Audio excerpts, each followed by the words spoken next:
Well, I'm glad that's done.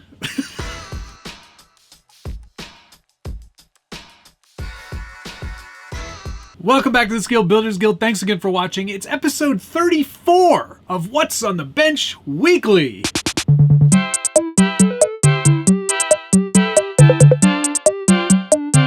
And if you're not familiar with this show, it's where I take you through projects that I'm working on, things that maybe have been finished, maybe not finished, maybe work in progress, maybe something special. Today's one of those days. It's something very special. The Skeeride 2 is complete.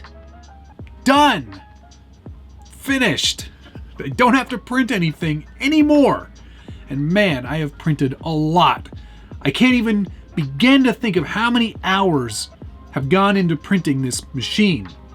But as you can see, it's all done. It's got working headlights. It's got all of the tracks on the bottom.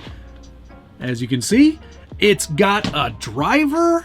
This is about as good it's gonna look, I think, from here on out. We're getting snow today, so that means I'm going to actually be able to take it out and probably run it. I'm so excited. This thing cannot have turned out better. I think it looks absolutely spectacular. All of the printing went pretty much without any trouble, including the tracks, and they look really good. I've already got this all set up and wired to my radio, so it's pretty smooth, I have to say. I'm pretty impressed with. There we go. I'm just going to lift it up here, and you can see.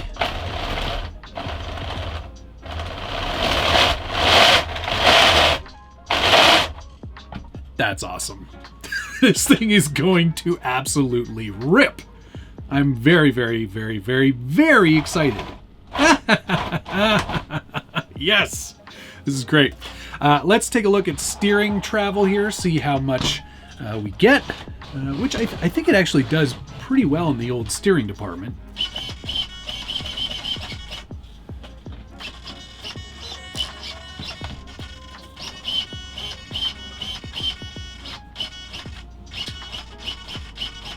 Maybe it can use a bit more steering. But in terms of the actual driveline,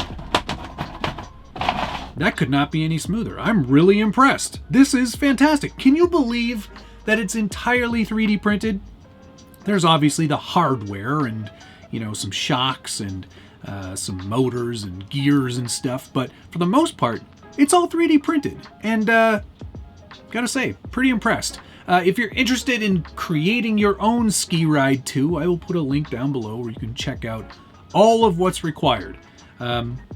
You'll spend a lot in parts, assuming you don't have a lot of these things lying around.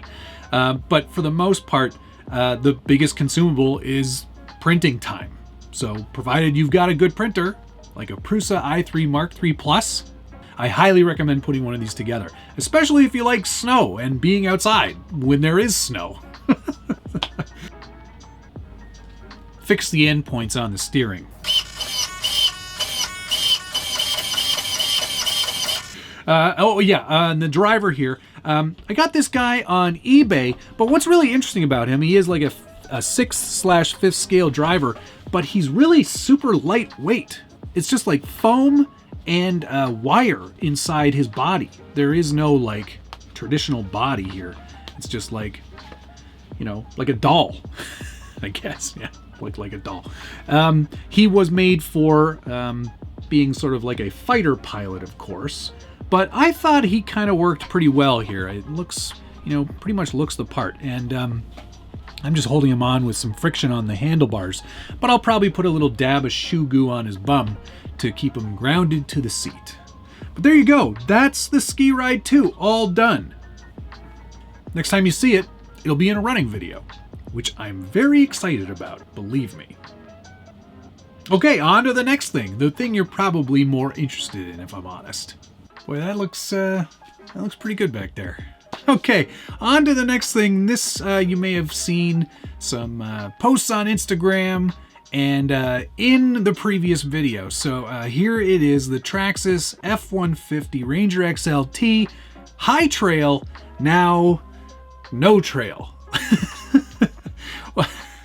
Traxxas actually asked me if I wanted to see if I could make this a not lifted truck. And I was like, yes, that sounds like the easiest thing ever. Let's definitely do it. And they sent me a whole whack of parts that they thought I might need, including links, drive shafts, a whole bunch of plastic parts, new wheels and tires, and a whole slew of other things that actually ended up not being required. This is pretty great, and a pretty simple conversion, if I'm honest. What you're looking at is the High Trail with the existing links. I did not change any of the links whatsoever. I did, however, remove the portal axles. We've got a regular straight axle conversion kit courtesy of SSDRC on here to lower the truck even further. You get about another, 2 centimeters or so by removing those portals.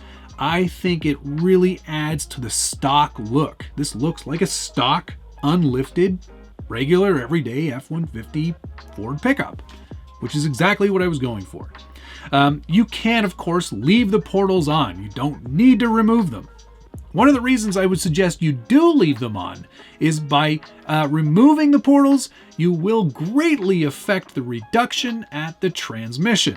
This transmission is designed to work with the portals. The portals offer like a 2-to-1 reduction. So by removing those, you've really affected its overall gearing, and it's geared way too high.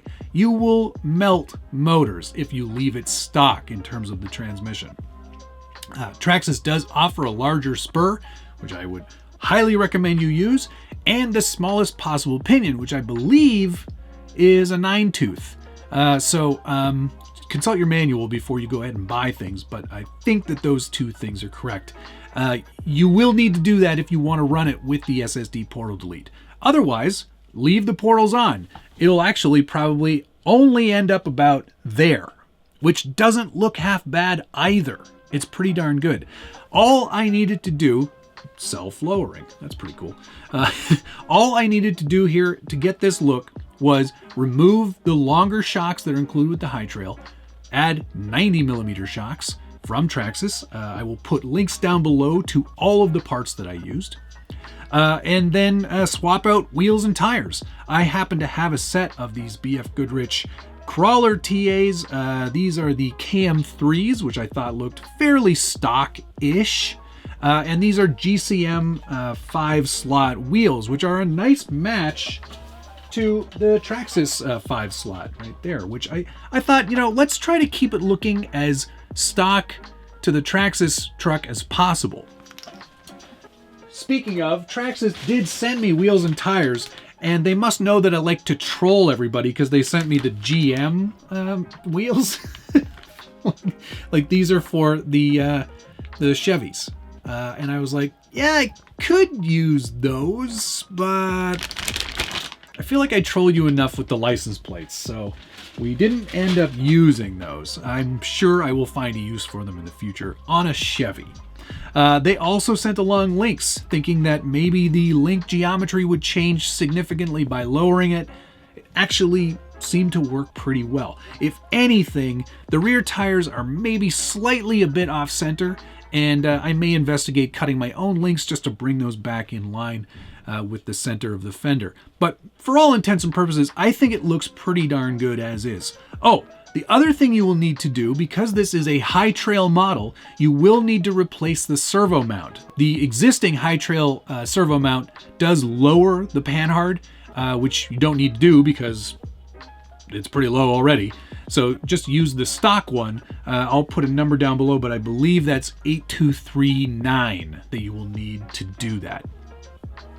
Otherwise, it's a pretty simple conversion. That's all you really need to do. Like I said, if you are going to use the SSD portal delete, there's a lot more steps. Otherwise, you will melt motors and burn up ESCs and do all kinds of things you should not do. So keep that in mind. But otherwise, I am so happy now with the look. I like the High Trail edition, I do, and I still like it in that. I still like it in that format over there. For a mud truck, it looks pretty phenomenal. But this just said to me, let's go low. And it looks phenomenal. I'm really, really happy with the look. The windows for now are still blacked out. I am planning on adding an interior to this truck and scaling it out a bit more. So once the weather gets a little bit better, we'll also paint the bed of the truck. We'll go with a flat black on that, so it just kind of, you know, makes it look a little more realistic. But otherwise, the body's going to stay as is. The light kit stays as is. I think Traxxas absolutely nailed this one. And it's so nice to be able to see what's possible with this truck. Sure, you can leave it as the High Trail, and that looks pretty cool and has its place and its purpose, of course. But this, to me, just looks so much better. You could build this as a tow rig if you wanted to tow a boat around or something. I don't have a trailer, but I assume that's something you could do. But if not, it's also just a really nice trail scale truck. This, for a Lexan body, in my year of no Lexan, I must say this is probably one of the finest looking Lexan bodies I have ever seen. I think Traxxas absolutely nailed the look of this one, and I'm so glad that they released it. I think it looks fantastic, and I'm super excited about this lowered version too. I think it looks awesome. Could you see Traxxas offering something like this in the future, whether it has portals or not? Put a comment down below. Let me know what you're thinking. You know I love reading through your feedback, and I try to answer as many of those comments as I can. And if you're enjoying this series, What's on the Bench, hit the like button, subscribe if you haven't already, and ring that notification bell so you get updates anytime there's a new video from the Scale Builders Guild. We'll have a lot more content on this. I think this is probably worthy of a few more things. Like I said, the interior, clearing out the windows, because we got to be able to see that interior. Maybe adding some more details overall. Plopping a driver in. All kinds of good stuff is going to come, I'm sure. So I hope you'll stick around for that. Thank you so much for watching, and we'll see you again next week.